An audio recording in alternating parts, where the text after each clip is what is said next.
Добрый день, уважаемые слушатели! Мы рады вас приветствовать на нашем сегодняшнем вебинаре, который называется «Как не сформировать в ребенке чувство вины и стыда», организованного в рамках просветительского проекта «Академия будущих родителей» Республиканского консультационного центра. И сегодня с нами замечательный психолог, поведенческий аналитик, нумеролог, энергопрактик Безносикова Любовь Леонидовна. Хочу также вам сказать, что у вас есть возможность задавать свои вопросы в чате. Любовь Леонидовна обязательно на них ответит. Итак, мы начинаем. Любовь Леонидовна, вам слово. Да, благодарю за приглашение. Приветствую всех слушателей. И эту такую необычную тему, очень важную в нашей реальности, я хочу начать со следующей фразы. Так, сейчас мы включим тут презентацию. Еще раз.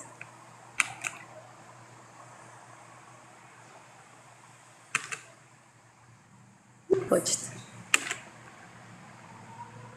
Ага, сейчас ждем, пока презентация переключится. Ага. Итак, смотрите. Что внутри, то и снаружи. Это, по сути, та фраза, которая вообще говорит об эмоциональном состоянии любого человека. Да? И здесь важно понимать, что каково состояние наше, то и мы транслируем вовне, в наше окружение. Так мы общаемся с нашими близкими, с нашими детками, друзьями, коллегами. И несем, как говорится, это все в этот мир. И, конечно, если нас что-то беспокоит, да, мы волнуемся, злимся, может быть, на кого-то, или боимся чего-то, или испытываем чувство вины, это все эмоции. И еще есть такие эмоции, как смелость, готовность, благодарность, принятие, безусловная радость и безусловная любовь. И вообще считается, что все вокруг нас вибрирует, да? Излучает волны определенной частоты. То есть наше тело, мы сами состоим из множества клеточек, атомов, да, мельчайших частичек, которые излучают вот эти вот волны. И именно эти волны, они называются вибрациями. Так, у меня тут что-то не переключается. Ага, презентация. Ладно. Сейчас еще раз.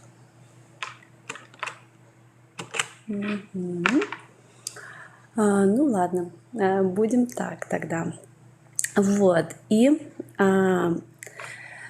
уровень вибраций, сейчас много про это говорят, да, есть низкие вибрации, есть высокие вибрации, и уровень вибраций человека, так как мы же тоже состоим, да, из костной ткани, из, вот, как я уже сказала, мельчайших частичек, атомов и так далее, то есть мы тоже, по сути, вибрируем, и уровень наших вибраций зависит от многих факторов, от погоды, от климата, от сезона, да, от питания, от качества питания, но в первую очередь зависит от нашего эмоционального состояния.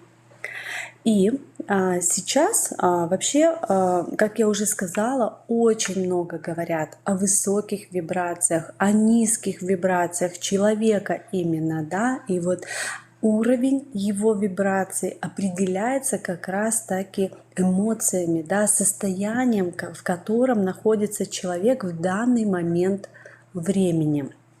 Попробую еще раз переключить презентацию, потому что там должно быть что-то интересное. Так.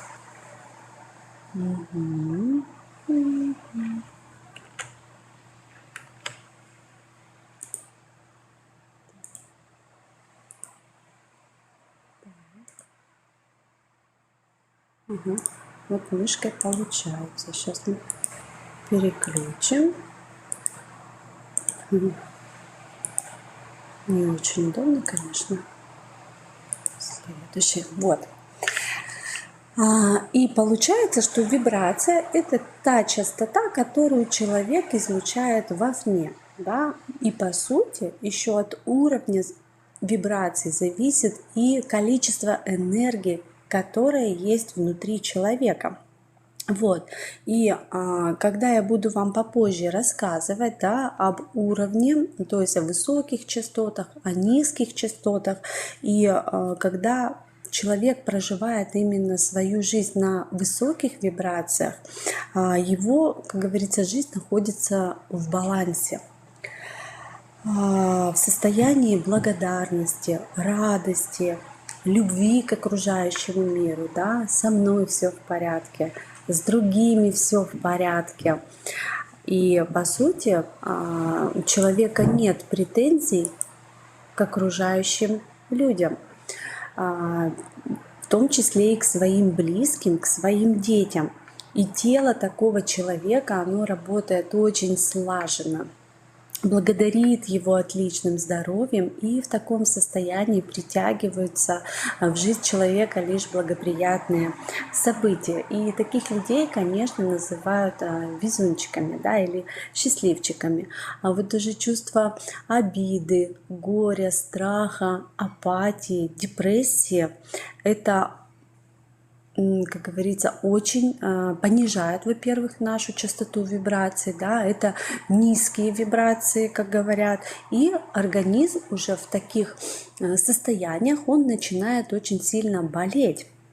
Жизнь таких людей притягиваются не особо приятные события, чувствуется тяжесть. И вот эта тяжесть, она не только внутри, но и снаружи. Ведь иногда, когда мы общаемся с разными людьми, да, с какими-то людьми нам приятно находиться, это как раз так и с теми людьми, которые находятся в состоянии радости, счастья. Вот, нам с ними спокойно и прям достаточно комфортно. А вот человек, который находится в таком тяжелом состоянии, депрессивном, да, в обидах на окружающий мир, на своих близких, вот в окружении такого человека немножко, скажем так, некомфортно находиться, и мы можем чувствовать эту тяжесть. И вот Дэвид Хокинс, вообще он занимался изучением этого вопроса и вывел вот эту прекрасную шкалу, которую вы видите на презентации. И самое главное, о чем он хотел сказать, что от уровня вибраций человека зависит вот как раз-таки качество жизни, да, человека. И чем ниже эмоция, да, то есть, например, чувство стыда, вины, позора, да, апатии, горя, страха, тем меньше энергии есть у человека. А жизненная энергия – это что? Это жажда жить, да, жажда жизни, хотеть реализовываться в этом мире, хотеть приносить какие-то ценности в этот мир, да, взаимодействовать с людьми. И сейчас мы пробежимся вот по каждой эмоции и, конечно же, подробно остановимся на как раз-таки чувстве вины и чувстве стыда. Начнем с чувства стыда.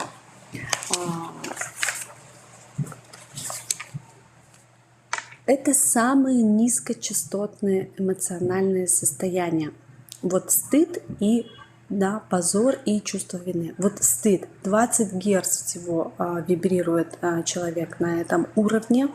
И по-другому еще говорят, что либо стыд, а стыд вообще это один шаг до смерти. Почему так? Стыд или позор – это на самом деле ненависть, которая направлена на себя. Да? То есть человек настолько себя ненавидит, что он вот эту разрушающую всю энергию, все разрушающие эмоции направляет на себя. И вроде бы многие могут посмеяться, да ну как так, один шаг до смерти.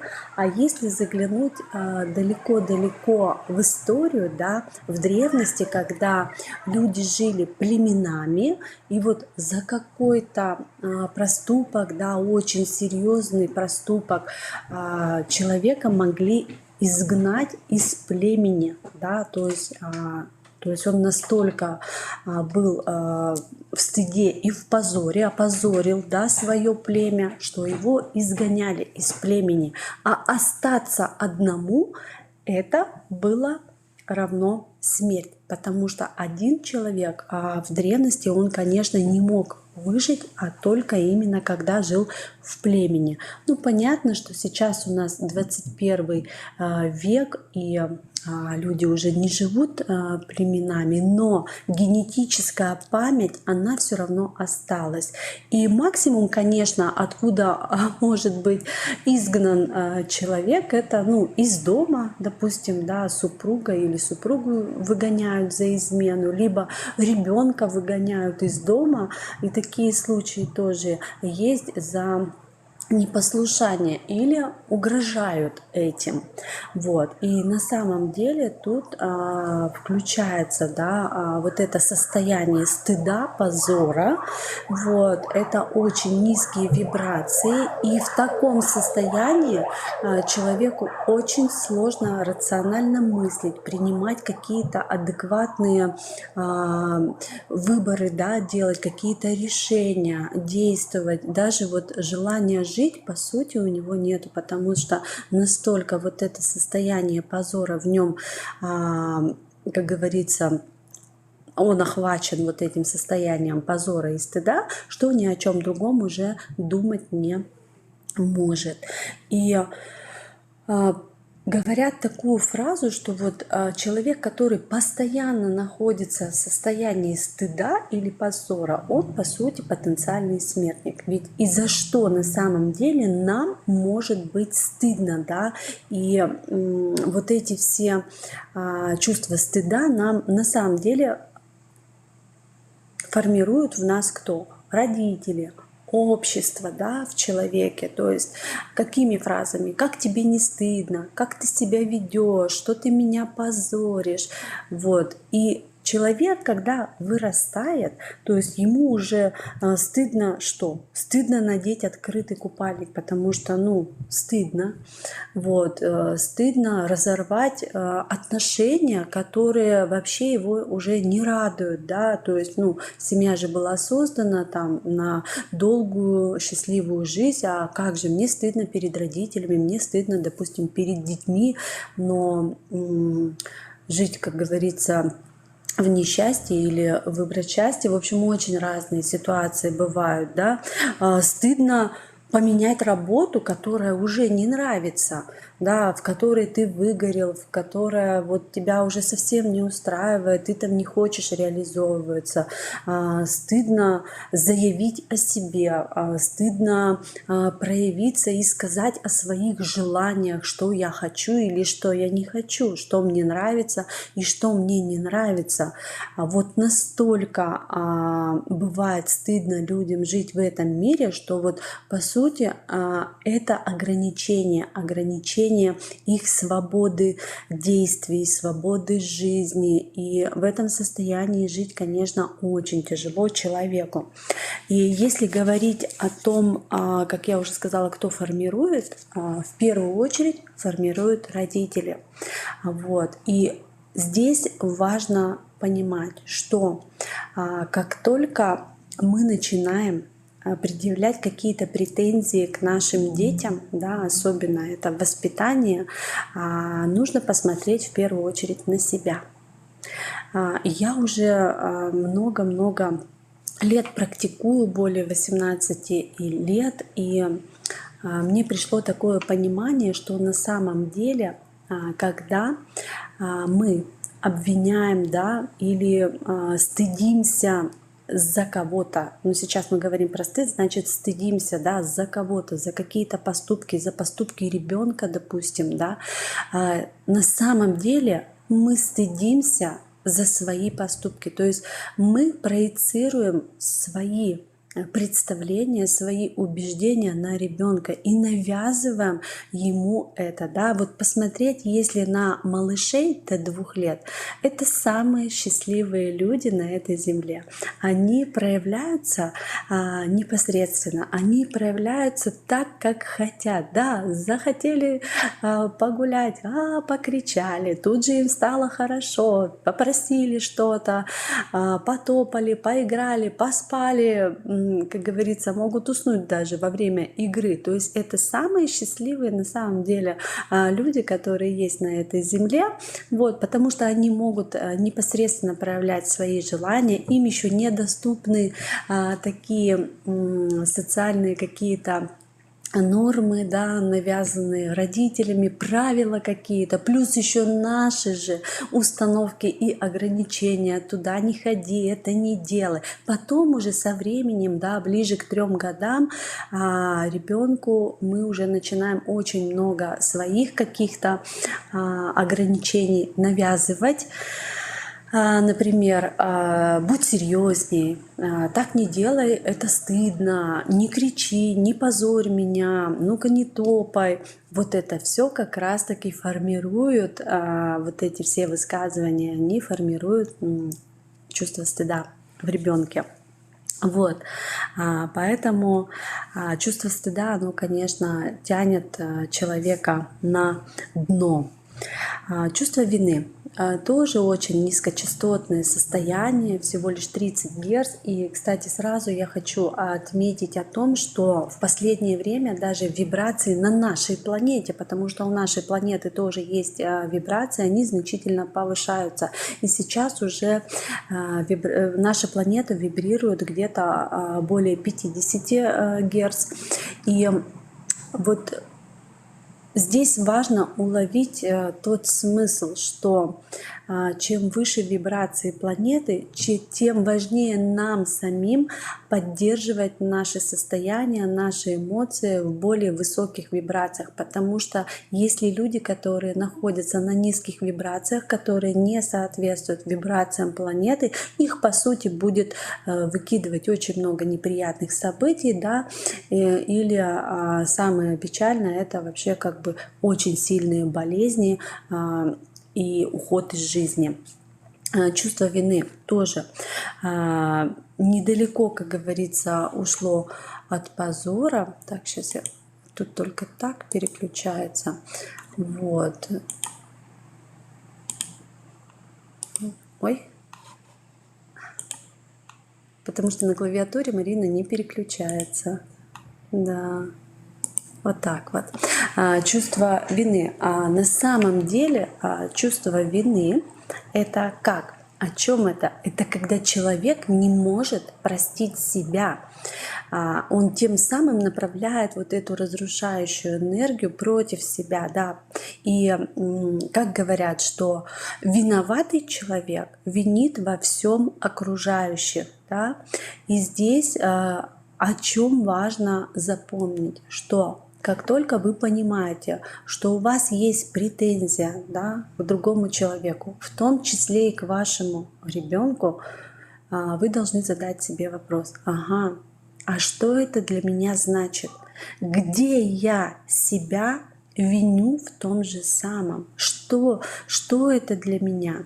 Здесь важно понимать, что винить окружающих — это проще простого, да, то есть винить государство, президента, какие-то ситуации, дороги, других людей, вот. На самом деле много таких людей есть, которые недовольны вообще всем, что вокруг них, да, но в первую очередь они даже не догадываются, что они недовольны собой. И это важно, вот прям вот важно понять, что как только, если вы замечаете, что у вас возникает претензия к другому человеку, вы хотите его в чем-то обвинить, да, или уже вините в чем-то, важно остановиться и понять, а где в этом же самом я виню себя, потому что наше эго, оно эго наше раздутое, оно не позволяет нам прийти к мысли о том, что, обвиняя других, мы виним в том же самом себя. Вот. И с этим важно поработать. Здесь тоже, по сути, вина — это проявление, знаете, такой гордыни, что ли. Потому что, да, если человек обижается на кого-то, винит на кого-то, да, он считает, что он намного лучше, да, заслуживает лучшего отношения, чем другой человек. Ну и это тоже так себе, как говорится, не очень-то хорошее такое состояние, неприятное, скажем так, состояние. И, как я уже сказала, важно понимать, где это в вас внутри, в чем вы себя в первую очередь обвиняете.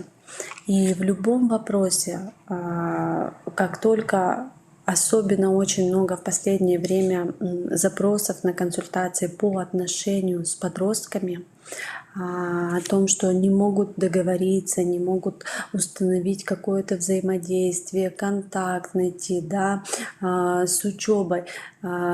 Первое и самое главное, что важно сделать, посмотреть на себя. А как я живу? Важно понять, что мы не можем никак воспитать детей. Мы можем им показать, как можно жить счастливо, как можно жить в гармонии, да, в принятии, в любви и благодарности, как можно жить так, чтобы не разрушать свое тело, да, то есть не употреблять алкоголь, табак и так далее.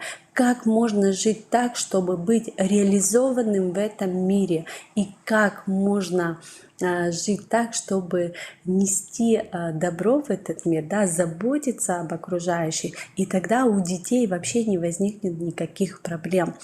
И всегда помнить о том, что дети — это не наша собственность. Да, да, мы их зачали, мы их рожаем, мамочки, да, рожают, но при этом ребенок здесь, он проживает свой опыт, у него есть право выбора, кем быть, как себя вести. И чем больше в его поле, в его окружении будет счастливых, осознанных, да, людей, даже вот, в плане родителей, то есть только своим примером мы можем воспитать наших деток, только своими, как говорится, эмоциями и состояниями приятными. Вот, и всегда помнить о том, что как только где-то вы видите просадку в отношениях с ребенком, да, с супругом, с коллегами, с друзьями, где-то что-то начинает не устраивать, все, обращаем внимание на себя, занимаемся только собой и начинаем внутри себя формировать вот это солнце, которое чем ярче будет светить, тем приятнее и комфортнее будет окружающим нашим людям, нашим близким, и они будут просто заряжаться этим состоянием. Так, вот Мариночка поможет. Спасибо. Апатия. Да, это уже чуть-чуть повыше, чем чувство стыда, чувство позора, чувство вины. Что такое апатия? Это полная уверенность в своей беспомощности, да, такое чувство полной безнадежности. То есть это как будто бы вот человек лежит и уже все, жить не хочет. Из апатии, конечно, нужно вытаскивать себя. Вытаскивать, можно сказать простым языком, за волосы. Прям руками, ногами и начинать хотя бы что-то делать, потому что, очень такое серьезное эмоциональное состояние в плане того, что тут либо вниз скатиться до вины и стыда, да, либо принять решение и пойти уже подниматься выше по вибрациям, да. И поэтому здесь вот важно отслеживать, у меня сейчас произошла какая-то неприятная ситуация, она во мне какие чувства вызывает, потому что ситуации разные бывают, да, в жизни. мне не хочется ничего потом делать, и это и есть апатия, либо наоборот, у меня, может быть, пробуждается во мне какой-то драйв, да, желание какое-то идти, двигаться дальше, может быть, по другому пути. Вот здесь вот тоже всегда стоит выбор, в каком состоянии мне сейчас находиться. Дальше. Мариночка, переключи, пожалуйста. Угу. Горе. Горе – это уровень потери, грусти и депрессии. Но вообще это потеря привязанности, да.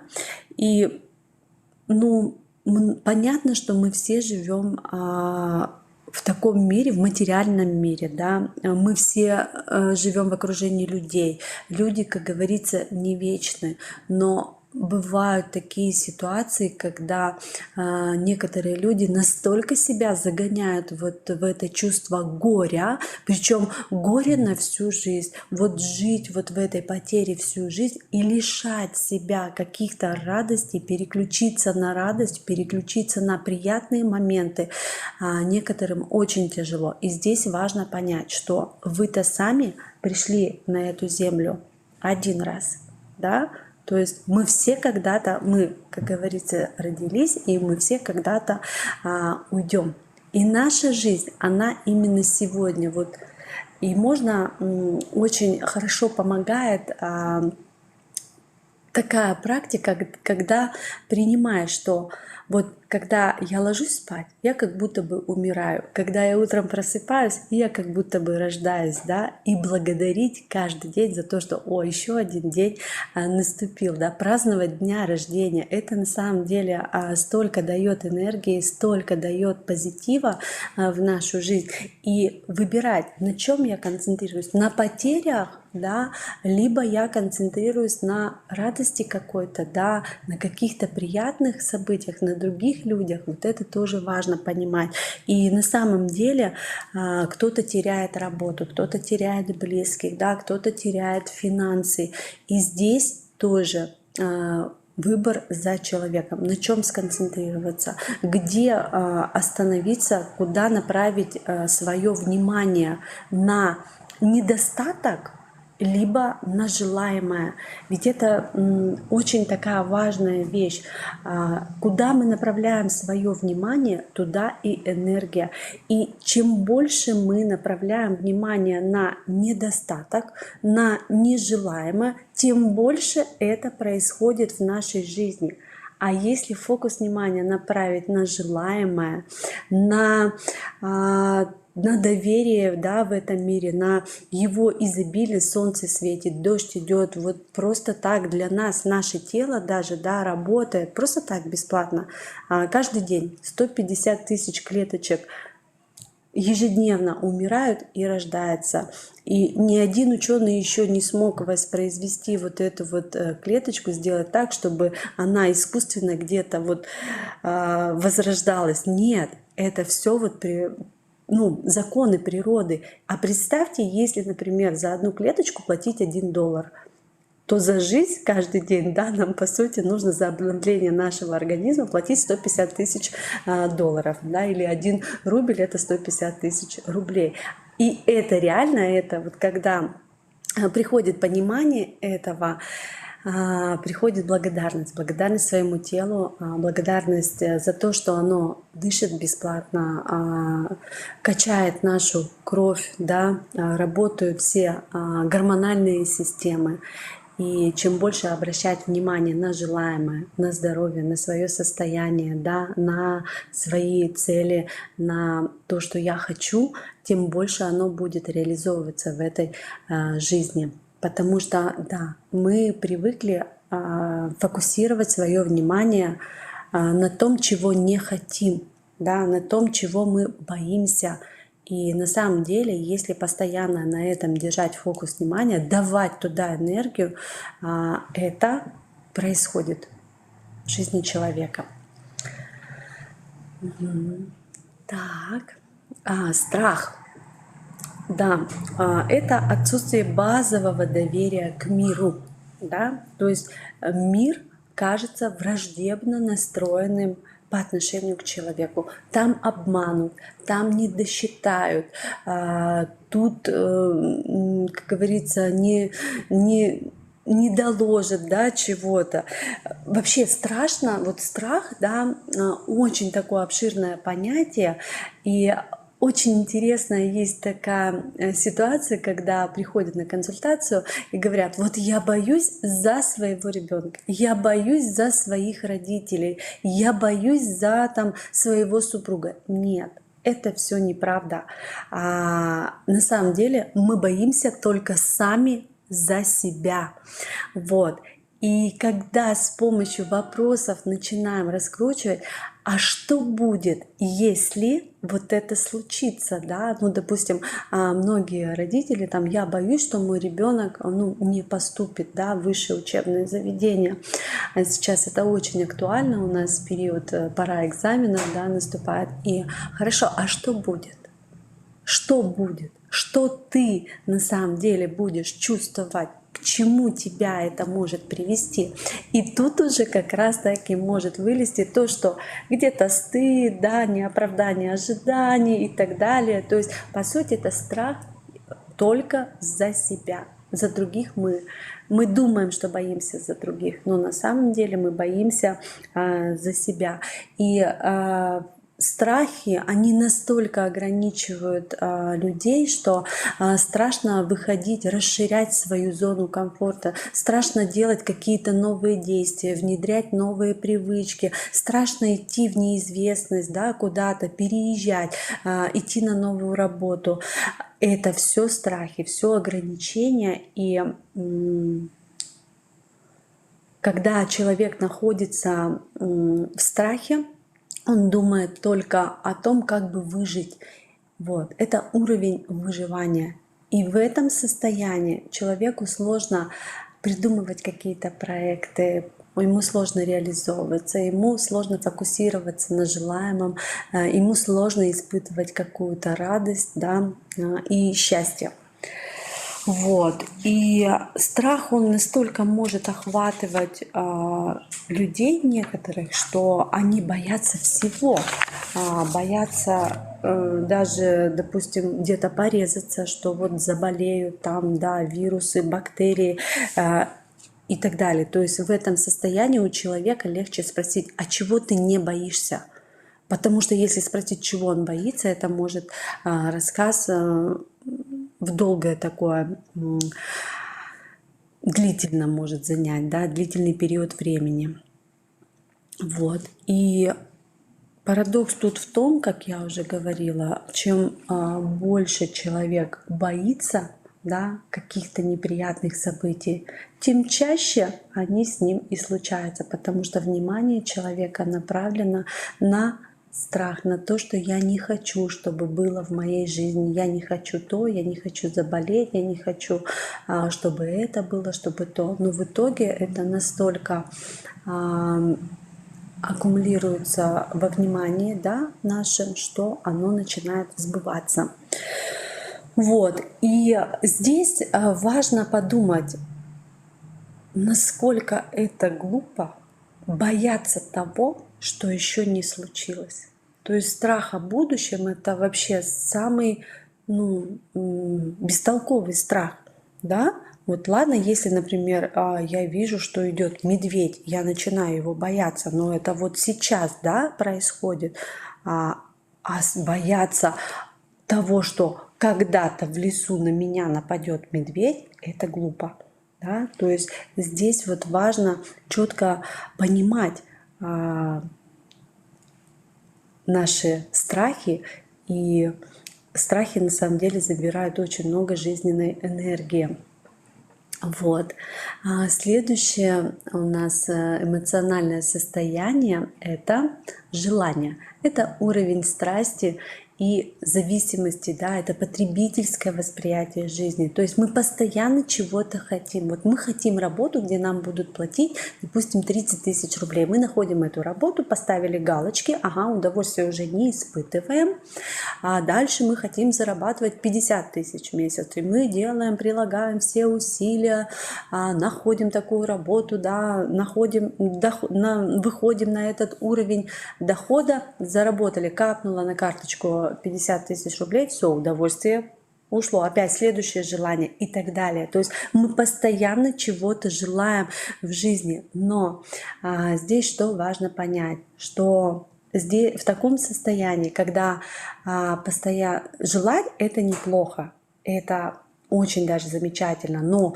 низковибрационное состояние желания, вот этого хотения непреодолимого, оно отличается от высоковибрационного состояния, мы про это тоже поговорим.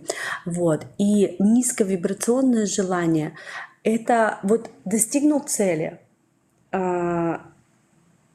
порадовался там час-два этой цели, все, радости больше нету. Дальше опять человек начинает там делать какие-то действия в состоянии в другом, уже в таком неприятном напряжении, в раздражении. Ах, я же себе поставил цель, да, в достигаторстве таком. Вот. И по сути здесь важно просто понять, что весь наш путь это и есть жизнь, да, то есть жизнь, она не состоит из того, чтобы достигать какую-то, то есть именно из цели, да, есть какие-то цели, но именно движение к цели, вот наслаждение этим движением, наслаждение каждым действием, когда мы приходим, да, к целям нашим, может быть, оттуда, когда мы видим в этих ситуациях счастье, радость, да, и мы живем, когда мы, да, делаем действия по достижению каких-то наших целей, вот это уже другое состояние. И на самом деле здесь еще такой момент один есть, что цели у нас не всегда сбываются. То есть достигается иногда не то, что нам хочется, или не так, как нам хочется. И тогда уже достигнутое оно может не принести радости, да, счастья, удовольствия, удовлетворения. Вот уровень желания, уровень страсти, он вот такой вот. Следующий, вот как я уже сказала, если, да, когда мы желаем какую-то цель, да, какой-то предмет, мы там достигли этого предмета, а он другой оказался, или вообще по-другому, да, наша цель была достигнута, какая-то другая цель получилась, да, что-то другое получилось, не то, чего мы ожидали. И вот когда ожидания не сработали, в человеке вспыхивает гнев. Это уровень неоправданных ожиданий. Да? То есть ожидание — это что? Это когда мы в своем воображении нарисовали какую-то картинку идеальную и думаем, что вот эта картинка обязательно должна быть только такой и никакой больше. И по сути другая картинка уже нас не устраивает, да, и мы не испытываем от другой картинки удовольствия. А если, соответственно, мы поставили цель, делаем какие-то действия, да, по достижению к этой цели, и бац, цель вообще другая вышла, то есть результат получился другой, не тот, который мы ожидали. Все внутри закипает, да, выплескивается гнев, и это тоже, да, очень такое низковибрационное состояние гнева, но гнев еще можно набрать. Гнев на самом деле это очень мощная сила, да, и гнев, когда пробуждается в человеке гнев, его можно направить либо на созидание, то есть на создание чего-то, ага, так не получилось, я сделаю по-другому, да, либо на разрушение, то есть в гневе очень много происходит разрушений, да, наорали на человека на работе, не позволил он проработать это экологичным способом, да, экологичным способом, как можно гнев выплеснуть, пойти в спортивный зал, побить грушу, покричать на природе. Это все экологичный способ проживания гнева. И если такой ситуации как говорится, не было, то есть, например, накричали на работе, как я уже сказала, и человек сразу потом вечером пошел домой, и вот в этом состоянии любая неприятность, да, ребенок что-то уронил, крикнул, или там супруг, да, все, просто вспыхивает человек. Вот это уже не экологичное проживание гнева, когда идет такая разрушительная сила в виде крика, либо вообще рукоприкладства уже на окружающих, либо на вещи какие-то, да, на предметы. И на самом деле гнев – это очень мощная сила для того, чтобы, если вы помните, мы говорили об апатии, взять, наконец, разозлиться на себя и начать уже действовать по-другому, жить по-другому, то есть направить это уже в созидательное русло, да, во благо, как говорится, себе. Гордыня – это у нас следующий уровень. Это самоутверждение за счет заведомо более слабого. Тут самое главное не путать два понятия: гордыня и гордость. Гордость – это сравнение себя вчерашнего с собой сегодняшним, да, и гордость за свои достижения по сравнению с тем, что я не мог делать вчера. А гордыня – это сравнение себя за счет другого. Вот. И причем чаще всего за счет более слабого.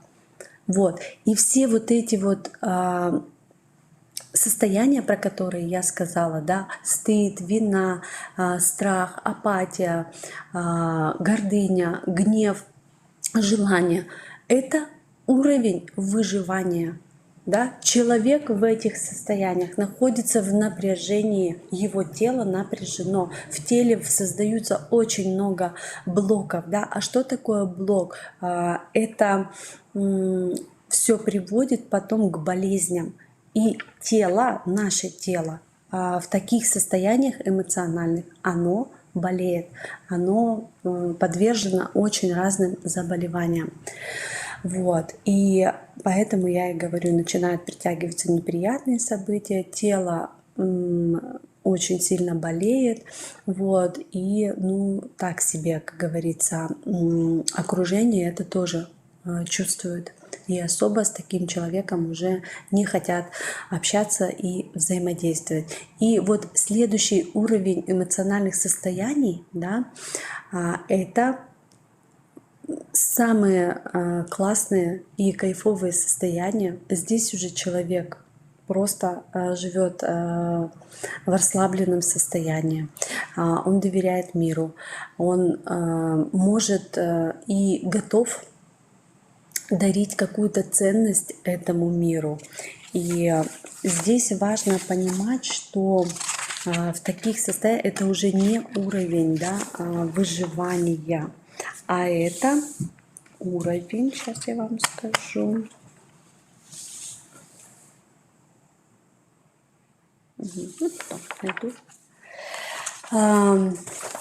И вот смелость – это первое такое состояние, да, которое помогает человеку прям подниматься по вибрациям. То есть на этом уровне человек замечает какие-то уроки, испытания, готов им противостоять. И все неприятные ситуации воспринимает как уроки. Вот. То есть я беру на себя смелость, я беру уже ответственность, да, за свою жизнь в свои руки. Я понимаю, что все ситуации, которые происходят со мной, для меня это опыт, для меня это какие-то уроки, для меня они показывают, что нужно, где нужно во мне свое что-то увидеть и проработать это. Вот. И только у смелого человека такая, скажем, опасная жизнь, она превращается в увлекательное путешествие на самом деле. Вот. И здесь очень важно понимать, что в смелости любая неудача рассматривается человеком как интересная задача. Вот. И когда мы научимся воспринимать неудачи, да, наши как интересные задачи, на самом деле перед нами раскроется множество возможностей, найдется множество решений. И это очень такая сильная позиция любого человека, который возьмет на себя смелость. Следующее эмоциональное состояние — это нейтралитет. Тоже классное состояние. То есть это позволить себе быть собой, а другим быть другими. То есть не надо оправдывать чьи-то ожидания. И в то же время не нужно ждать чего-то от других. Да? То есть со мной все в порядке, и с другими все в порядке. То есть мне не нужно извиняться, что я там где-то опаздываю. Ну да, бывают ситуации, я опаздываю, и я спокойно понимаю, да, кто-то опаздывает на встречу со мной. Ничего страшного, все нормально, всякое может быть. И здесь настолько, то есть здесь важно понимать, что вот почему я еще сказала про извинения. Мы извиняемся, особенно это у нас в России. Мы постоянно извиняемся. Ой, извините, я опоздал. Ой, извините, а я хочу попросить у вас. Ой, извините, а можно это? На самом деле, почему? Потому что в нас настолько заложили чувство вины, что мы постоянно извиняемся. Даже за те вещи, в которых вообще этого не требуется. Извините, а можно мне кофе? Человек сидит в кафе, конечно, можно. Я хочу кофе. Вот важно на это тоже обращать внимание. Да? И на уровне нейтралитета люди, как я уже сказала, позволяют себе жить так, как хочется, и позволяют другим жить так, как им хочется, да, хочет сегодня, например, девочка-подросток накраситься в школу, отлично, накрасься, то есть я уже не буду говорить свои там какие-то, да, нельзя, ты что и так далее, вот, то есть предоставлять другим тоже право выбора. Следующее — это готовность, это вообще очень, конечно, классный уровень, очень высокий, на этом уровне человек готов довериться жизни, да. Здесь человек готов развиваться, готов расти. Это такое доверие миру, что любой результат от своих действий человек воспринимает, это классно, это круто, интересно получилось. И на самом деле это тоже очень важно, да. И помните, я говорила об уровне желаний. Вот тут именно готовность, когда человек находится в состоянии готовности, у него уже исчезает вот это постоянное бесперебойное желание. Просто идет расширение. Чем больше человек начинает давать в этот мир, тем больше он и получает. Вот. И на что еще хочу обратить внимание, очень часто говорят, я вроде бы готов действовать, да, готов к каким-то действиям, что-то страшно. Бывает такое. Вот тут важно понять, что нет, это уже не готовность, это все-таки страх. Да? Человек, который готов действовать решительно, у него нет страха. Он готов что-то создавать, какие-то шаги делать вперед, развиваться и так далее. И тут уже о страхе не может быть и речи.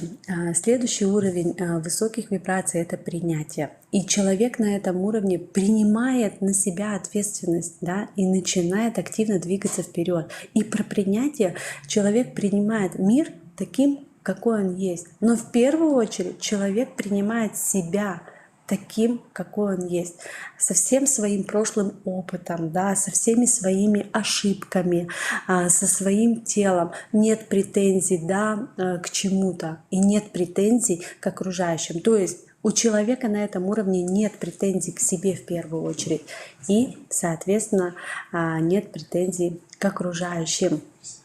Вот.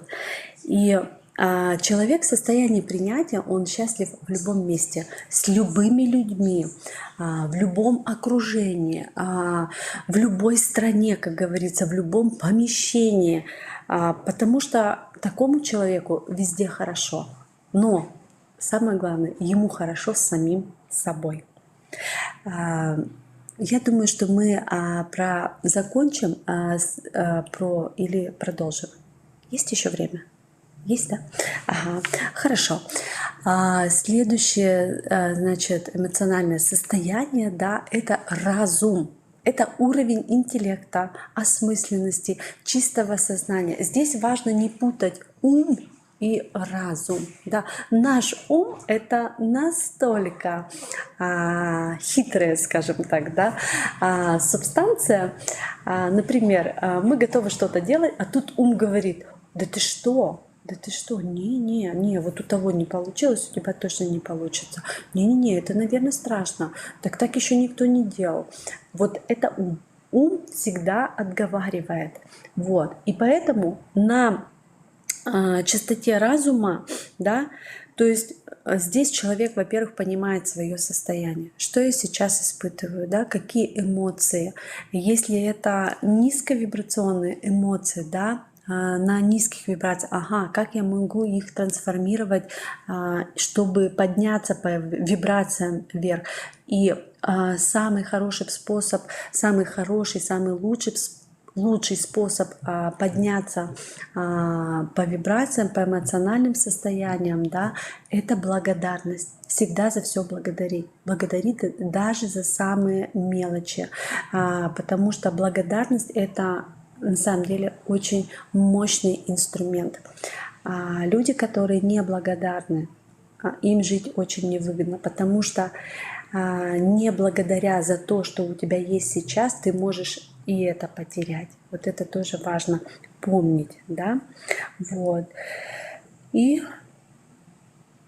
здесь на чистоте разума человек уже сам решает, когда мне грустить или когда веселиться, да, когда злиться или когда благодарить.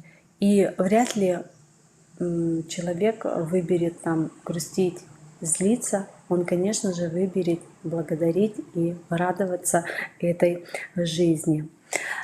Следующий уровень вибраций, да, это прям вообще любовь. И любовь не путать с тем, что происходит сейчас, да, что сейчас у нас поют, может быть, в песнях, транслируют в фильмах, да, тут говорится о безусловной любви. И такая безусловная любовь, она может быть только у ребенка к маме. Вот ребенок маму любит любую. Не важно, что он думает, да, что он говорит, но внутри, в душе, в его сердце он любит ее безусловно. Мы же, мамочки, научаемся любить наших детей только тогда, когда научаемся любить себя. Вот, если у мамы, если у женщины есть какая-то претензия к своему телу, да, к своим непринятие есть такое, да, к себе, то это все равно будет транслироваться и по отношению к детям, по отношению к окружающим. И на самом деле состояние женщины, оно очень сильно влияет на наших близких, и важно именно женщине прокачивать в первую очередь любовь к себе, потому что любовь, она вот на этой частоте, это не из ума любовь, да, это любовь из сердца, вот. Вот люблю весь мир, да, люблю эту жизнь, потому что вот другой любви ее просто не может быть, не может существовать, да. И на самом деле, если говорить про женщину, то женщина вообще транслирует прям вот даже через прикосновение все свое состояние своим близким, да. Мы же трогаем, обнимаем своих малышей, своих детей, и все, что уже у женщины на сердце, да, оно передается через руки, потому что сердечко женщины, оно напрямую соединяется с руками. И через ладошки все состояние передается, хотя вроде бы мы можем об этом забывать или вообще не знать. Вот.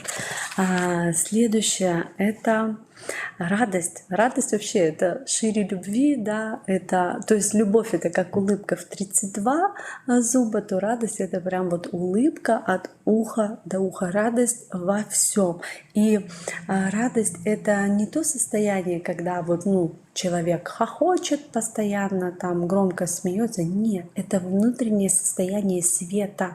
Любые события, которые бы не происходили в окружении, да, в этом мире, внутри держать в себе вот эту вот радость, внутреннюю радость, состояние тепла, света и транслировать это нашим близким и нашим окружающим.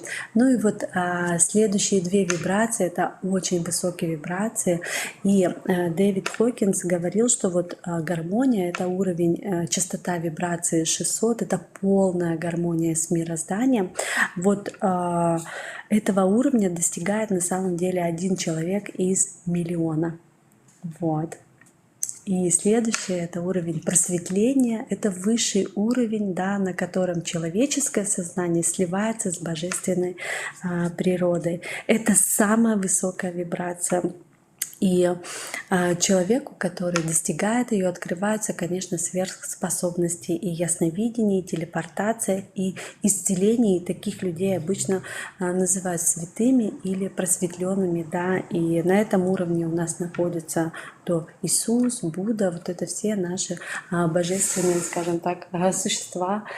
Вот, это все про эмоции. И как не сформировать в ребенке чувство вины и стыда, об этом я уже подробно вам рассказала, когда говорила о самих чувствах вины и стыда. Самое главное, занимайтесь собой, своим состоянием, смотрите, где у вас, может быть, проявляются, да, эти чувства, и пытайтесь их трансформировать, да, не на своих детей, а именно работайте с собой, работайте со своими, как говорится, эмоциональными состояниями. И что еще я хотела сказать, что я уже про это говорила, личный пример, только личный пример. И все советы, которые я сегодня давала, в первую очередь принять по отношению к самому себе. Да, транслировать счастье, транслировать радость, благодарить. И это все поможет, конечно, жить на высоких вибрациях, притягивать благоприятные события в свою жизнь. И на высоких вибрациях тело человека здорово, оно не болеет, оно благодарит его за вот эти прекрасные эмоциональные состояния с слаженным здоровьем. Вот. У меня все. Может быть, у кого-то есть какие-то вопросы, можете задать в чате и отвечу.